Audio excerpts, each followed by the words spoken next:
ఇప్పుడు ఆ మంచి విశ్వాసం నుంచి ఎవరు తొలగించాలనుకుంటున్నారు?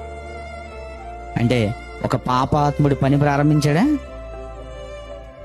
వాక్యం వింటున్న వాడిని ఏం చేస్తున్నాడు? నువ్వు వాక్యం వింటావేంటి? వాక్యం వినకూడదు. నువ్వు వాక్యం విన్నావా విశ్వాసి అయిపోతావు. కనుక విశ్వాసిగా నువ్వు ఉండకూడదు. మరి ఏం చేయాలి? విశ్వాసము నుంచి నువ్వు తొలగిపోవాలి. చదవండి కిందకి.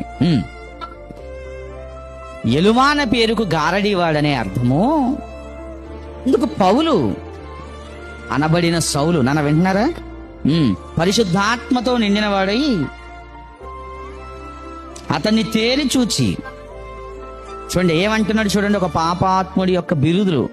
ఎలాంటి వాడు మంచి పనులు చెడగొడతాడట? అండర్లైన్ చేసుకోండి, ఈ పదాన్ని అండర్లైన్ చేసుకోండి. ఎలాంటి వాడు మంచి పనుల్ని చెడగొడతాడంట?